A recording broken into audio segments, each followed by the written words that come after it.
Olá, seja muito bem-vindo a mais um episódio do Cast Money, esse que é o podcast da CM Capital. Eu sou Fabiana Ortega, jornalista aqui da corretora, e no episódio de hoje nós vamos falar o que realmente faz uma casa de análises e como ela pode agregar valor tanto para o mercado financeiro quanto também para o investidor. E antes de eu apresentar o nosso convidado, quero lembrá-los que Cast Money está disponível quinzenalmente no Spotify às quintas-feiras e aos domingos no canal da CM Capital no YouTube. Então aproveite para seguir a CM Capital nas redes sociais e ficar por dentro da nossa programação. E para o nosso bate-papo de hoje, estou acompanhada aqui de Ricardo Penha, que é cofundador da Hub do Investidor. Ricardo, é um prazer te receber, seja muito bem-vindo ao Cast Money. Eu que agradeço, Fabi. Prazer estar aqui com vocês, estou super animado por esse bate-papo. Primeira vez aqui, né? Então cheguei, já consegui sentir um pouco da energia, estou bem animado, vamos lá. Legal, vamos lá então desmistificar algumas coisas, né? Alguns receios, de repente até alguns preconceitos que existem, né? Sobre casas de análise. Eu queria começar então o nosso bate-papo começando ali exatamente do zero, né? Traz pra gente o que faz uma casa de análise, o que é uma casa de análise, né? E como que ela funciona dentro então de todo do ecossistema que a gente tem no mercado financeiro brasileiro hoje. Boa, vamos lá. Então, hoje você tem um mercado financeiro organizado entre bancos, entre corretoras, né, entre instituições independentes, e existe as áreas de research, né, são as áreas de pesquisa que vão tentar buscar assimetrias, classes de ativo, né, se é melhor ir para o dólar, se é melhor ficar aqui no Brasil. E aí, todo ecossistema de montagem, de alocação de carteira, muitas vezes é baseado em cima dessas pesquisas de research. Só que existem esses research que são dentro de bancos e corretoras, que meu trabalho aqui não é falar se é bom, se é ruim, e sim como que funciona, né? Então você tem ali as áreas de banco que vão cuidar da distribuição, que vão cuidar da venda do produto, e você ter uma análise independente, né? Você consegue trazer o alinhamento de interesse. Então, muitas vezes você pode ter um produto no mercado financeiro que às vezes não é muito adequado para aquele investidor, você pode ter algum interesse que não esteja realmente alinhado com o seu investidor. E aí por isso que surgiram essas casas de análises independentes, que acaba sendo uma forma de trazer, né, uma informação diferente e uma segunda opinião em cima de diversos tipos de produtos. Então, a nossa área vai cuidar, seja de uma renda fixa, seja da parte de derivativos, seja de um call mais tático, seja de um call mais fundamentalista. Então, assim, é um mundo gigantesco. Como que a gente se posiciona hoje? A gente se posiciona como uma casa que se propõe a atender 360. Então, seja com soluções mais de curto prazo, seja com soluções um pouco mais de longo prazo. Então, como que o time é organizado? É em cima desses dois blocos, né, que a gente chama do tático e o fundamentalista. Então, os times acabam ficando de forma independente, né? Então, eu vou ter o time de análise técnica, que vai acabar olhando mais gráfico, vai começar a olhar mais fluxo, né? Esse tipo de coisa. E o time fundamentalista vai estar realmente ali entrando no micro das coisas. Será que Itaú é um bom ponto de compra? Será que essa distribuição de dividendo faz sentido? Então, eu e o Jaime, meu sócio, a gente que fundou aqui a casa de análise, a gente vai funcionar ali como se fosse o elo entre esses dois blocos de produtos, né? Então, será que eu consigo entregar um produto que é tático, mas ao mesmo tempo pode ser fundamentalista? Então, vocês vão, ao longo do tempo, começarem a receber as recomendações, vocês vão reparar que muitas vezes vai ter um viés um pouco macro, um viés um pouco, né, fundamentalista, para embasar a parte tática. E ao contrário é verdadeiro também. Então, estou montando uma carteira de ação. Será que o gráfico pode me dar um melhor ponto de entrada? Então, a gente consegue fazer essa intersecção entre essas duas áreas. Assim, eu acho que nesses 5 anos de jornada, o que eu aprendi muito é que não existe o jeito certo de investir. No sentido que, para a Fabi, por exemplo, o que funciona é o CDB, como, por exemplo, sei lá, para mim o que funciona é uma carteira de ação. Então, o mais importante aqui é o investidor, primeiro, saber o que funciona para ele, né? Então, eu sempre gosto de usar a minha mãe como exemplo, né? Eu falo para ela, mãe, vamos comprar uma ação XPTO. Só que ela não gosta de ver aquele negócio balançando, né? Caiu um pouco, né? Então, assim, esse entendimento é importante. E a gente, como casa de análise, a gente tenta trazer um pouco essas formas de investir. Então, se você é um cara de curto prazo, eu vou ter que te entregar uma solução aqui mais de curto prazo. Então, uma carteira de swing trade que gere valor para você, né? Uma operação de derivativo que pode proteger tua carteira, e ao mesmo tempo que, você está montando uma carteira de previdência, você está montando uma carteira mais focada com dividendos, tudo isso a casa de análise vai trabalhar para te entregar e, obviamente, de forma independente. Esse é um ponto importante, né? A gente não vai ganhar mais ou menos dinheiro porque eu te recomendei A ou B. Então, isso é bem legal no sentido de que a gente está 100% alinhado em entregar a melhor solução para o investidor. E falando agora do lado do mercado financeiro, né, qual que é a importância também dessas análises, desse research, então, considerando o mercado, né, um research bem feito dentro do mercado financeiro? Que legal, você tocou num ponto que é importantíssimo, assim, né, Antigamente existia muita distorção de preço, né, existia muita distorção de informação, e a gente está caminhando para um mundo com poucas distorções, né, você tem um volume de informação hoje que você não tinha no passado, mas ainda assim é impressionante como o mercado ele é movido por narrativas. Meu ponto assim, eu acho, por exemplo, Magalu uma empresa sensacional. Só que será que faria sentido Magalu estar negociada no preço de Bradesco? Magalu chegou a valer 180 bilhões de reais. 180 bilhões de reais para uma empresa que não gerava 1 bilhão de lucro. Então, essas distorções, né, que o mercado acaba colocando, seja por uma narrativa, seja por conta de um momento macroeconômico, o trabalho da casa de análise é falar assim, ó, empresa legal, bacana, mas então, do ponto de vista de preço, a gente acha que esse preço ele está deslocado do fundamento, né? E é justamente isso que a gente faz. Então, a casa de análise ela pode se posicionar como um ajuste de preço para baixo, como um ajuste de preço para cima. Então, essas distorções, acho que fica bem claro de mostrar como que a casa de análise, né, ou como esse ambiente de research pode ser um direcionador de levar fluxos rumo a preços mais justos, né? Então, o nosso trabalho é tentar buscar qual que é o real preço de Itaú, né? Qual que é o real preço de... Então, pode estar para cima ou pode estar para baixo. E aí eu acho que a casa de análise ajuda nesse tipo de distorção, de correção de distorção. Legal, e até aproveitando aqui, né, o dia a dia de vocês, você consegue também trazer para a gente os diferenciais de vocês dentro dessa atuação, né? O que você pode trazer para a gente de legal, palpável, né? Já de repente a gente está entrando aí no dia a dia de vocês. Boa, boa. O trabalho de análise é um trabalho muito de curiosidade intelectual. Eu brinco assim, né, que é impressionante como o mercado financeiro é um negócio louco, no sentido de, quando você vai numa empresa, você tem aqueles processos para serem feitos, né? Você tem uma rotina. Dentro do mercado financeiro não é que você não vá ter uma rotina, mas você tem que ler, e aí, por exemplo, um tweet do Trump pode mudar todo o cenário. Você pode ter, por exemplo, né? Vamos agora falar de benesses fiscais que podem impactar os juros no Brasil, o câmbio. Então, assim, o nosso trabalho é sempre estar muito conectado, mas, ao mesmo tempo, tentar tirar o que é ruído do que é sinal.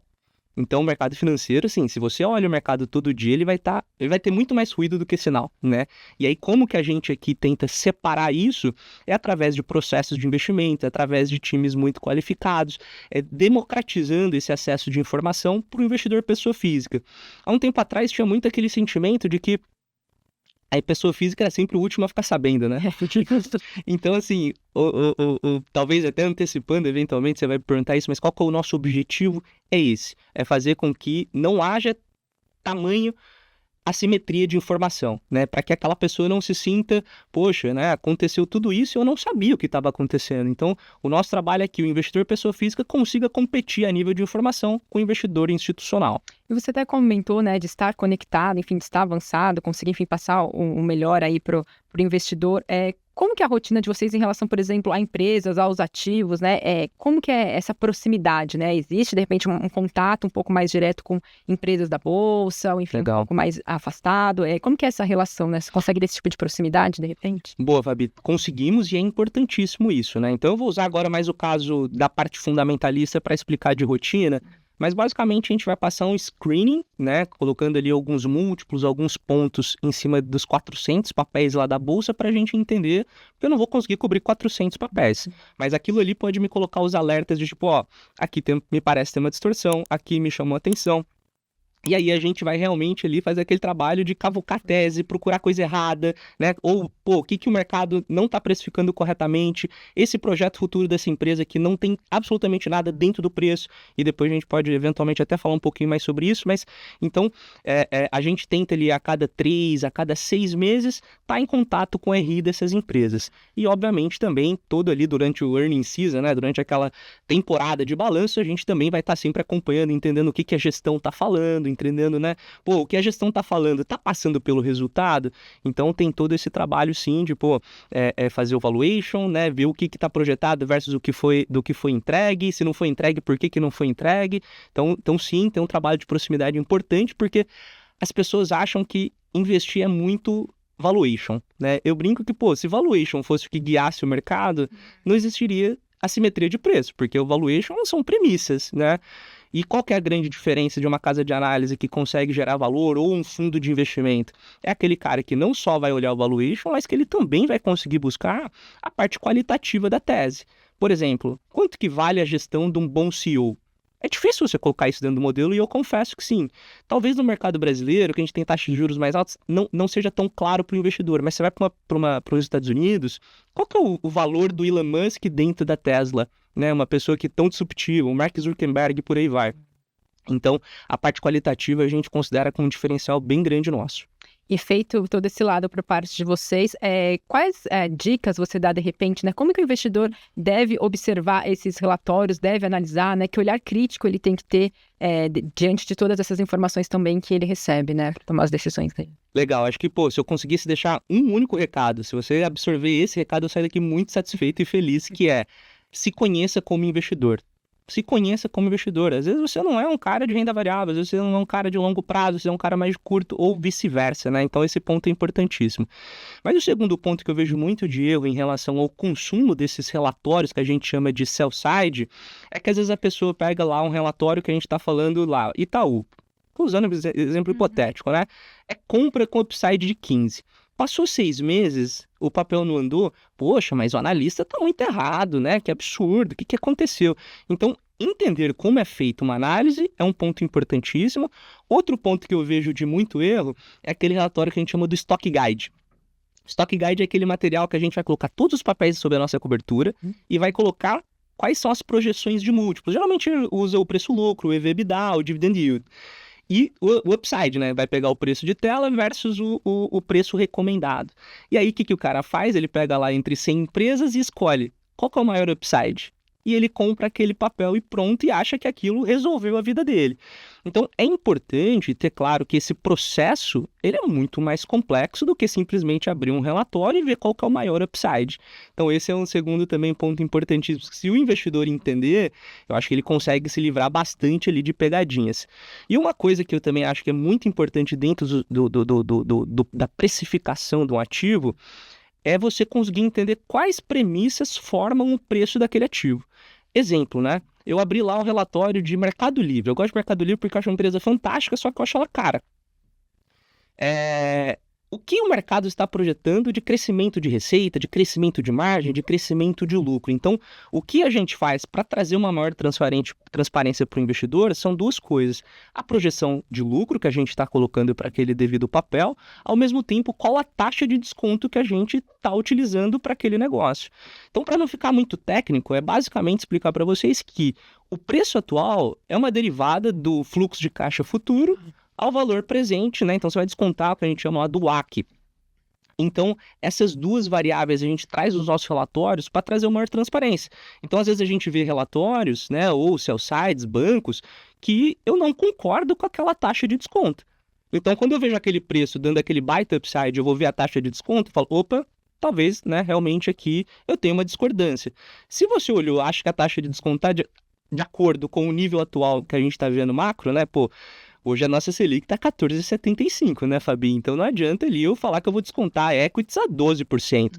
Então, essa combinação de transparência de futuro com uma taxa de desconto adequado, eu acho que é um baita diferencial que ajuda também o investidor a ter um tato melhor daquele preço, sabe? Legal. E tem algumas armadilhas que, de repente, o investidor pode cair, assim, que você traz aí de ponto de alerta dentro? Tem demais, né? A gente se apaixona pelas empresas, pelos papéis, né? O papel subiu lá 50%, você fala, nossa, é hora de vender. Mas acho que a grande dificuldade no mercado, e eu acho que, é difícil e só o tempo vai conseguir te mostrar o quão isso é verdadeiro, é que mais do que dominar isso que eu tô falando, que é a parte técnica, eu gosto de falar que 90% do longo prazo de uma receita talvez seja o psicológico. Sim. Você brigar contra seus monstros ali, né? Ver um papel cair 50% e não vender. Estômago frio, né? Ver um papel subir 50% e não vender, também você tem que ter cabeça psicológico, né? Acho que assim, a gente recomenda Bitcoin desde 2020. Cara, assim, quantidade de pessoas vindo, não, vamos vender, né, é hora de comprar, subiu demais. Então, assim, você ter esse entendimento do fundamentalismo ali, do que está por trás da formação de preço, ajuda, ao mesmo tempo que você também brigar ali com esses seus monstros, entendendo que, pô, é uma jornada de longo prazo, facilita também esse entendimento, sabe? Fugir dessas armadilhas. Exatamente, e até tá preparado pelo perfil próprio de investidor que tem, né? Que se é o que determinou, enfim, que ele se identificou, tá. Exatamente. E até falando um pouco de perfil que você comentou, né? De a pessoa, enfim, ter que identificar ele como investidor, onde ele se adequa ali. Do lado do trabalho de vocês, até onde é possível fazer uma espécie de personalização, digamos assim, desses relatórios, enfim, desses conteúdos, né? Porque vocês atendem Sim. todos os perfis, né? Uhum. Os conteúdos que são preparados chegam para diversos perfis. Então, qual que é o limite, assim, até onde dá para ir, considerando os perfis que a gente tem hoje Legal. de investidor? A gente consegue montar, por exemplo, de forma mais individual, alocações de carteira para diferentes perfis, né? Então, eu quero montar uma carteira mais conservadora. Então, quais são os veículos e quais são os tamanhos dentro de um portfólio que vai fazer sentido para uma carteira conservadora? A verdade também para uma carteira mais arrojada, né? Então, vou dar um exemplo de novo da minha mãe aqui. Eu não vou colocar ela dentro de uma carteira arrojada porque vai ter mais volatilidade, ela não entende aquela coisa por conta do perfil dela. E tá tudo bem. Outra coisa que a gente, né, é importante, que dentro do nosso tipo de trabalho, e eu não vou generalizar para todas as casas de análise, dentro do Hub do Investidor, dos relatórios, ali a gente realmente, na parte fundamentalista, não vai fugir muito. Então, a gente é conservador com projeção de lucro. Mas aquela empresa tem um projeto que vai fazer ela dobrar de tamanho no próximo ano. A gente tende a ser mais conservador porque a gente sabe que Excel aceita tudo. E aí o que a gente consegue personalizar talvez um pouco mais também é a parte de carteiras. Então, assim, eu consigo montar uma carteira com beta mais alto. Então, pô, vou dar um exemplo, sei lá, a CM quer montar uma carteira de small cap, a CM quer montar uma carteira de fundo imobiliário que é distribuidor de pagamento, de dividendos, ou que quer mais focar ali no ganho de capital. Então, esse tipo de personalização a gente consegue, e o que a gente tem um pouco mais de limitação, porque eu acho que é uma responsabilidade nossa com os nossos clientes, é a questão dentro dos relatórios de equities mesmo, ou de crédito privado, que, por exemplo, a gente vê um monte de empresa defaultando, né, empresas do agro, né, que tiveram alguns problemas, e a gente tem que trazer ali uma visão realmente coerente do que a gente está enxergando do verdadeiro risco. Então, pode ser que, às vezes, a gente vai ter um pouco menos de recomendação de compra do que alguns pares ou bancos e corretores. Legal, e a gente também está num momento, né, enfim, de grandes avanços tecnológicos, chegada de inteligência artificial. Eu queria entender um pouco da sua visão em relação a isso, né, enfim, o quanto a inteligência artificial pode ser uma ameaça ou, de repente, uma possibilidade de, né, novas aberturas, enfim, novos passos adiantes, considerando o universo das casas de análise, né? Hoje a gente vê, enfim, servindo para tudo aí, né? Um chat GPT, a pessoa resolve a vida dela ali, e do lado dos investimentos, eu queria como que você avalia o cenário hoje, né, dentro do algo que a gente tem. Eu acho que é uma transformação sem precedente, né? A primeira vez que a humanidade está tendo contato com uma inteligência. Para pensar, assim, é uma frase meio boba, mas ela é muito profunda, né? É uma mudança, assim, é um shift muito, muito importante. Agora, eu não acho que a inteligência artificial vai acabar com empregos. Eu acho que ela vai simplesmente exponencializar, né? Você vai conseguir... Se hoje você é um cara, por exemplo, mediano, assim, você vai conseguir ser um cara de alta performance. Porque hoje você vai ter acesso a uma programação que às vezes você não sabia fazer. Hoje você vai conseguir traduzir alguma coisa, alguma língua. Pô, quero ler um mandarim hoje? Você usa o ChatGPT. Então o que eu brinco com a turma é o seguinte, que você não vai ser desligado ou demitido, sua vaga não vai acabar por conta da inteligência artificial. Ela vai acabar se você não souber utilizar corretamente a inteligência artificial. Então, sim, nós utilizamos a inteligência artificial dentro da análise, dentro do nosso trabalho, mas... se por dentro aqui a gente não dá os inputs corretos, que é ter, né, a parte técnica, o ChatGPT vai te dar uma análise completamente equivocada. E é engraçado, assim, né? Se você ficar dando corda pro ChatGPT ou para outra ali, ele continua sem fim, né? Então, eu acho que tem um trabalho técnico, né? De você saber contabilidade, de você saber business, né? De, não só o valuation, mas o que mexe ponteira, aquela parte qualitativa que a gente comentou um pouco atrás, para que eu alimente corretamente o ChatGPT e ele me entregue, né? Opiniões diferentes, né? Me entregue um trabalho ainda de mais alto nível. Então, eu vejo como uma ferramenta sensacional sensacional e que faz a gente conseguir fazer um negócio que antes a gente não conseguia, né? Às vezes você vai conseguir fazer um relatório por semana, agora você consegue fazer a cada 3 dias. Né? Ou às vezes você não tinha dificuldade, você tinha dificuldade para assistir tal coisa, agora você coloca lá no Translate e, putz, é super na hora. Então, eu acho muito legal, vai funcionar. Agora, do ponto de vista de criação de carteiras, eu ainda acho que a gente tem um longo caminho a percorrer, no sentido, eu vou conseguir criar um algoritmo que vai ficar fazendo grandes arbitragens, assim. Ser um pouco mais cético com esse caminho, né? Mas se você souber fazer as perguntas corretas, eu acho que ele vai te ajudar muito. Exemplo prático, né? Teve um cliente nosso que, mandou uma análise de um cliente de Banco do Brasil. E aí falou, olha aqui, o cara conseguiu, né, se servir ali com inteligência artificial. E aí eu fui ler, de fato, tava super bem escrito, os números estavam corretos, existia coerência. Só que como ele não tinha o conhecimento técnico, ele abasteceu o ChatGPT com informações não tão assertivas. Então tinha vários pequenos erros ali. Então eu acho que eu vejo um pouco desse jeito assim, e sem dúvida nenhuma veio para ficar, não adianta brigar contra. Usem, porque ele é muito bom. Se você é médico, se você é o que for, pode utilizar, que ele é bom. Mas considerando o lado do investidor, né, você trouxe aí os benefícios, de repente, para o trabalho de vocês, para a rotina de casas de análise, mas o lado do investidor, aqui, pessoa física, está na ponta, quais são os limites, né? Até onde dá para ir, o quanto é confiável, qual o senso crítico que tem que ter dessas informações, né? Como que ele pode absorver o melhor, de repente, da inteligência artificial ali, o que está de conteúdo. Legal. Coitada, minha querida mãe vai ser utilizada de novo como exemplo aqui, né? Mas ela vai lá, por exemplo, faz um exame de sangue. E aí ela não sabe eventualmente olhar alguma linha. Eu também não, porque, não sou médico. E aí ela vai pro Google e coloca, pro ChatGPT, o que é isso daqui? Por que tá acima? Por que tá baixo? E aquilo ali pode gerar uma interpretação errada, porque o ChatGPT tá simplesmente, talvez, dando ali uma coisa muito técnica ou, né, não adequada pelo contexto. Então, da mesma forma que eu acho que a saúde é um negócio extremamente complexo, dinheiro é muito complexo também. Eu acho que daria para manter ele no mesmo nível. Então, se você tem um médico de confiança, se você tem um professor de confiança, se você tem um advogado de confiança, essas coisas não vão mudar, né? Então, assim, você ter uma casa de análise de confiança, ela é importante para que, utiliza o seu ChatGPT dentro de casa, mas, será que eu consigo ali ver se realmente está fazendo sentido versus o que ele está me entregando? Eu acho que essa pode ser uma alternativa interessante para que o investidor não caia nesse tipo de coisa. Porque muitas vezes o investidor pessoa física, não é o core business dele ser um investidor. Às vezes ele é um médico, às vezes ele é um empresário, às vezes ele é, sei lá, alguma outra coisa. Então, eu não sei, eu tenho um pouco de dificuldade de saber se realmente ele vai conseguir colocar esses inputs corretos dentro do modelo e ter, né, esse output de, tenho análise. O que eu faço com essa análise? Porque escrever, né, vai compra, vende, como é que cabe dentro do meu portfólio? Tá grande, tá pequeno? Eu opto por crescimento, eu opto por dividendo. Então, assim, é difícil, é complexo, mas é uma ferramenta que veio para ajudar e ela vai continuar ajudando.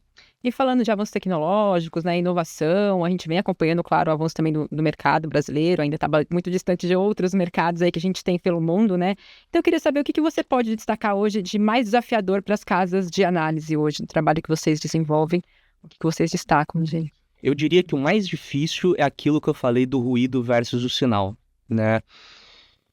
O mercado, ele tá todo dia te testando. Todo dia ele testa a sua paciência, ele testa a tua tese, você olha o preço de tela e fala, puxa, mas como é que esse preço tá aqui, né? Ou para cima ou para baixo. E você pode estar certo ou você pode estar errado, né? Então, já teve vezes que a gente teve certo, acho que é o caso de Magalu. Agora, a gente teve errado com a NVIDIA. O nosso modelo não conseguiu capturar aquele crescimento de uma empresa que tinha lá, né, um faturamento de 10, 15 bilhões de dólares e de repente estava faturando, sei lá, 30, 40, né? A projeção é que fature 100 bilhões de dólares. Assim, é um nível de crescimento em cima de um valor tão absurdo que as planilhas tradicionais acabam tendo um pouco de dificuldade de capturar esse negócio. Então, eu acho que esse ruído versus o sinal é importante e também, né, são vários estudos que mostram que as pessoas estão cada vez mais impacientes com os seus investimentos. Então, você compra uma ação, você quer ficar com a ação por 6 meses, por 3 meses, e se não anda, você tá bravo, você quer vender, e você ali brigando com o teu psicológico. Então, fazer com que o investidor entenda que aquilo não é uma caminhada e uma jornada de vida, né, uma maratona, é difícil. é difícil, né? Então você, de novo, assim, minha mãe fala, mãe, vamos comprar para 5 anos? Ela não consegue. E tá tudo bem, mas ela pelo menos entendeu que não é para ela, então sim, ela não vai comprar. Agora, se você consegue ter essa cabeça, se você consegue fazer um planejamento do seu dinheiro, você vai entender que é uma matemática simples. É o dinheiro que você tem atual, mais o dinheiro que você vai aportar, qual o retorno que você vai ter dos teus investimentos, vezes o tempo que você vai se manter investido. Tem de cabeça aqui, não tem exatamente, mas o Buffett, sei lá, 60% da fortuna que ele fez depois de 70 anos. Bem mais. Então, e o que ele fez de tão especial? Cara, é um cara paciente, um cara disciplinado. Não dá pra negligenciar que isso é muito difícil, né?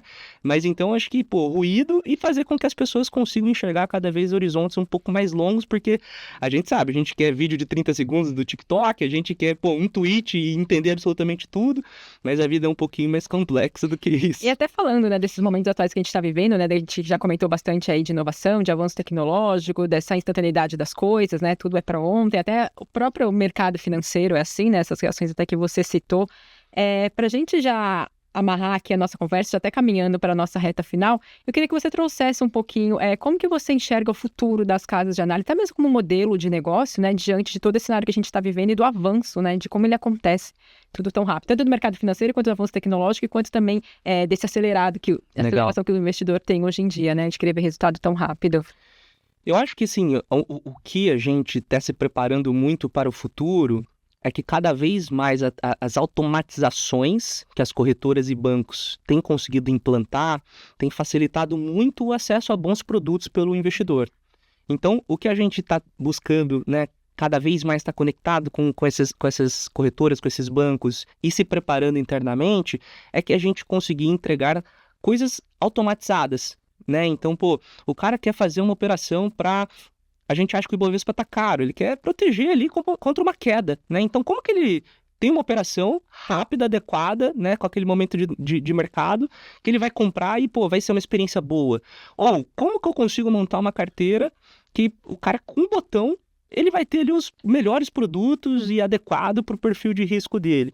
Então, assim, a gente tem buscado muito, assim, trazer soluções completas para o investidor, porque a gente acha que aquele modelo de simplesmente fazer coberturas tradicionais, né, o Itaú, o Bradesco e companhia ali de ratings de compra, de venda de neutro, não deixa de existir, mas ela evolui, né? Como é que eu pego esse mapa do Stock Guide que a gente conversou aqui e se transforma na vida real? Que na última linha é isso, assim, né? Você vai pegar aquilo ali para comprar, para vender, para montar uma posição. Então a gente tem se preparado muito ali para cada vez mais falar sobre carteira, sobre, né, renda, sobre futuro, esse tipo de coisa. Legal, Ricardo. A gente está aqui já na nossa reta final. Você quer deixar algum recado para os investidores diante de tudo que a gente conversou aqui? Pode ficar à vontade, que o espaço é seu. Fabi, eu queria agradecer. Sigam a gente nas redes sociais, né? Hub do Investidor, a gente vai estar lá no Instagram, a gente posta bastante coisa no LinkedIn, no Twitter, tem bastante conteúdo legal. Aproveitar que o cliente CM Capital vai poder ter toda a esteira de produto disponível aí para vocês, então não deixem de consumir as coisas. E a gente, tá à disposição aí para voltar, vir aqui quando vocês quiserem bater esse papo, que foi super gostoso. Legal, Ricardo. Prazer te receber, seja sempre bem-vindo. Prazer ter vocês aqui junto da CM. Obrigado, valeu. Esse episódio do Cast Money fica por aqui. Deixo novamente o convite para vocês acompanharem a gente nas redes sociais para ficar ligado nos próximos episódios. Até uma próxima. Tchau, tchau. Tchau, tchau.